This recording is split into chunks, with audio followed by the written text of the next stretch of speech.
My teaching style has kind of evolved since I have been an instructor, and to be honest, so it's two things for me that have kind of created the way that I like to teach. One is I started teaching the way that I liked to be taught, and I think it's for most students is you need a mix of the mix of visual cues, of written information, of verbal information, and kind of following those UDL principles. So the way I started teaching was kind of like a chalk talk whiteboard video. So my primary course that I teach is a pathophysiology course, and I've taught some others that the style works well for. And I use colored markers and a whiteboard, and I draw pictures and make flowcharts and try to tell a story or the progression of whatever I'm teaching about on the board as I'm including those images and those flowcharts. And I think the one thing that really works for me in that in that style is that I want to give something more in my lecture than just what's in the slides or what the students can access online. I think, for me, it's really important that I offer them something more than they can get on their own. And that's what I really try to do in my teaching style, is make it entertaining, make it fun, make it engaging, and make it something different than what is just on the slideshow or in the textbook. And then the second thing for me is when I did my master's degree, I really started to appreciate the importance of things like a positive learning environment and ways that you could stimulate critical and creative thinking. And that's where I think my teaching style evolved to not just be something fun and engaging and entertaining for the students, but I also started to really try to integrate those activities that stimulate students to think critically or be creative. And that's where I think I really started to transition away from just being up there, being the teacher and delivering content and education, to doing that, so having that piece of it, but also putting the power into the students' hands to make mistakes, to be creative, to think critically. And that's where that positive classroom environment, and then giving them those activities that are really specifically designed to do that, have made a difference. So for me, like I said, it's the whiteboard and color markers, but now I use a lot of things like Google or Microsoft Forms, shared documents, quizzes, case studies, to really draw out what is being taught in the classroom to get them to start thinking critically and creatively about the content. So I think one of the things that's worked best for me is kind of what I talked about the positive learning environment. I spend a lot of time trying to develop relationships with my students and get to know them, and I try my best to make the student or the classroom as comfortable as it can be. So usually when I first get to know a class, we sit down together and create classroom expectations for me and expectations for them. And we do that collaboratively, so I think everyone has a voice, or everyone feels as though they have a voice. And then a couple big things, and I have the benefit, in a paramedic program, is to use that future perspective to get students engaged. So one of the things that I find that works the best is, providing them with anecdotes or stories about my experience as a paramedic, and getting them to think about what they will do in that role or take that future perspective of being a paramedic seems to engage them the most. You see the student get excited when they start thinking about their role as a paramedic and how they would treat a certain patient or recognize a pathology on the road. And that kind of goes back to using those activities to kind of engage them to think critically and creatively and put themselves in that perspective.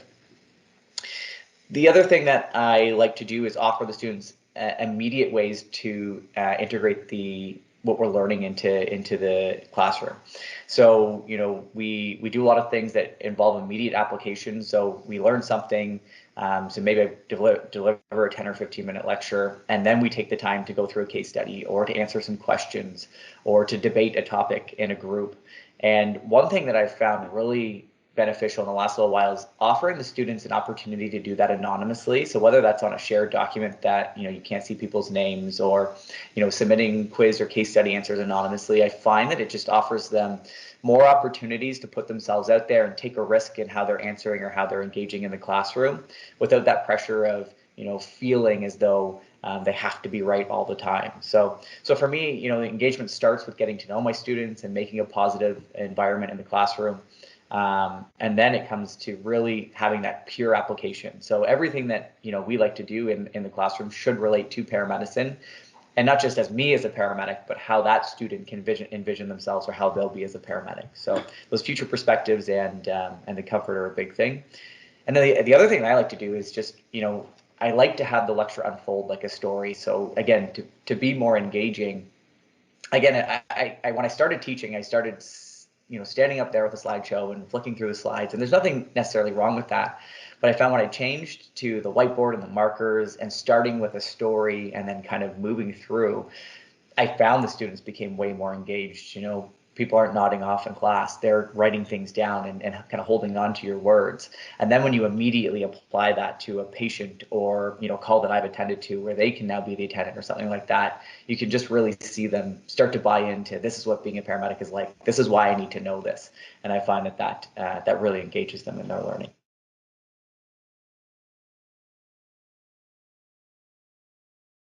The one thing that I think has been so unique, and I don't know why I didn't think of this before, and some people might watch this and say, duh.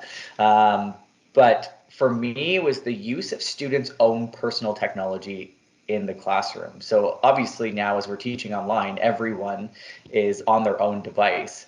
And I never discouraged the use of devices in the classroom, but typically the students are using them for note taking or following along with the slides or those types of things. But I see huge benefit to having something like a shared document open on my computer and all of their computers.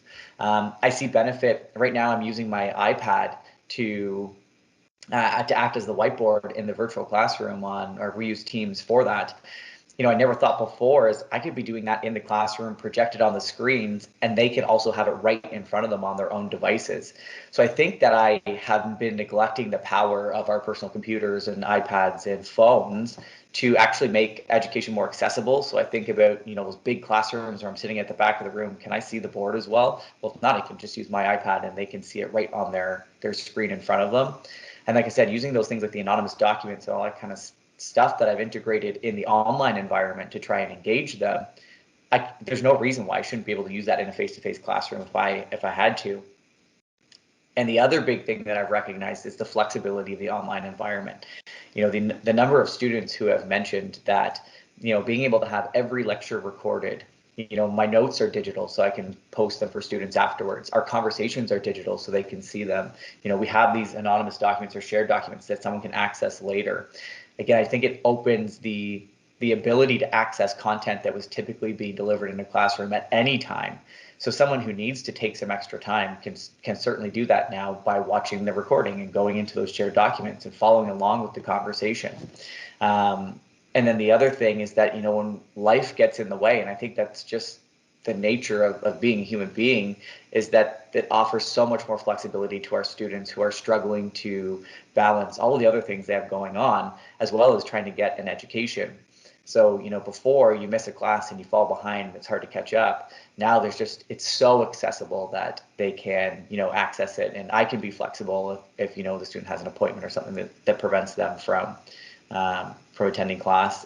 And I think the other thing is the flexibility in timelines. I mean, if anything, being remote during a pandemic, everyone has so many stressors that are impacting them. And I think that I've really taken away from this environment that, being lenient and having some flexibility is always going to allow students to submit their best work or do their best work. So, sometimes taking that stringency off and showing a little compassion and empathy to the student situation and providing the flexibility when we can has made a huge difference. And I hope I carry that with me for the rest of my career as an educator.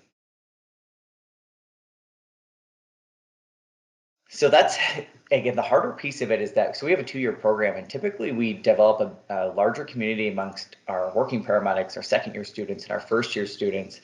So we've had to find kind of new ways to do that. So a couple things that I've done is, easy things is I come much earlier to class than I typically would. I'll start because we're on Teams, so I'll start the meeting usually 15-20 minutes before class starts, and I just try to have a conversation or stimulate some conversation with the students, see if anyone's willing to turn their camera on while we're not in the classroom setting or while the numbers are smaller, and just having those kind of casual conversations and getting to know people and modeling the fact that I'd like to create a sense of community. I find helps the students also do the same.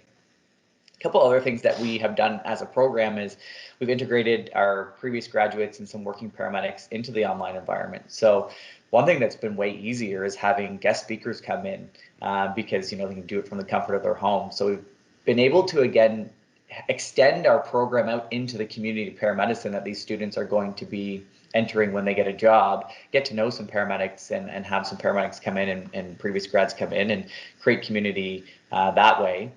And then the other thing I've been doing is I run like a casual tutorial. So usually I do them in the evenings where once a week the students can come in and ask questions about the program or a specific course. If no one has any questions, sometimes they just want to hear, ask some questions about being a paramedic. They chat amongst themselves as we get into those conversations. And again, it's trying to just to stimulate that conversation and the getting to know you piece so that we can have more of a community amongst the classes.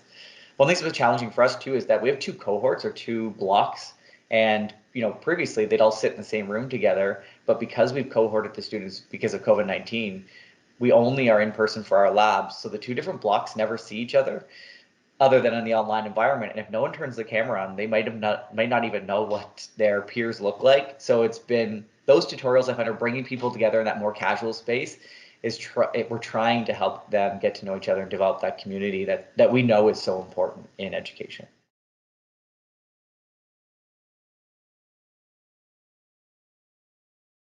I'm probably not alone in saying that our testing has been one of the hardest things to adapt, but I have been pleasantly surprised with how we have adapted it. I'm going to preface this by saying I'm not a huge fan of the DC Connect quiz tool because we ask case study based questions. So there's a large case, and then the questions are all fit together. So it's hard to kind of randomize your test and make sure that you have lots of test integrity. And it takes a lot of work in DC Connect. So selfishly, I really started to brainstorm, how can I make this work for me? And I came up with a solution that uses a few shared documents. It uses Microsoft Forms. And it's a way that I can create the tests in the format that I like to deliver them in. In paramedicine, when you do your provincial exam, the test is written a certain way. So we like to mimic that testing style in our testing style. And so now what I use is OneDrive to share PDF documents. I use Microsoft Forms, and the students can basically write the test virtually, very similarly to the way that you would with a Scantron and a paper test in front of you. And by doing it that way, I have a big test bank that I can randomize lots of different questions, give lots of different test versions. And it has actually worked great. I haven't had any issues with integrity with it. It allows us to, pick the time that we want to deliver the test at. That's one thing that I really liked is, if the students want like certain timing, then we can be flexible with that because we're not bound to the classroom space. So it's just been, it started off as being the biggest frustration is how do we find this integrity in testing? And it's actually turned out to be a real positive. The other thing that's come out of it is I did a lot of research on how do you make a test, how do you increase integrity on a test? And this might seem silly to some people, but one of the biggest things was putting an honor statement before your test. So, basically an honor code. So ours says something along the lines of, I'm not receiving any external help from anyone on this exam. I know that I need to know this content to help human beings in a medical capacity and those types of things. And the students have had really positive feedback on it and, some honest feedback where they said, that really engaged me to make sure that I was following the rules. So, I mean, they could be telling me anything they want, but I think that, the research supports it and it's been a great thing to implement. And the other thing, like I mentioned before, is the technology piece of adapting my teaching style to be done entirely on the devices that I have that can project to the devices of the students. I don't see that going away from me. I loved teaching on the whiteboard when we were face to face, but I just think that it makes it way more accessible. I can record the lectures, share the notes. I think my days of writing on the whiteboard are probably numbered because I've been just so surprised at how well all of these things integrate to be able to give the students a whole package after that, they can study from. So the last piece that has worked really good for us is that, with COVID-19 and people having to self-isolate, our lab classes have been challenging to run because, people are isolating for 14 days or, quarantining for 14 days and missing a lot of class. So we have iPads in our lab, and we've been using the iPads. We put them on a little IV rolling stand. So we've got basically a face on a screen so the student can virtually attend our lab. Which has just been great, where before, students, their car breaks down or they can't make it in, they actually miss that content.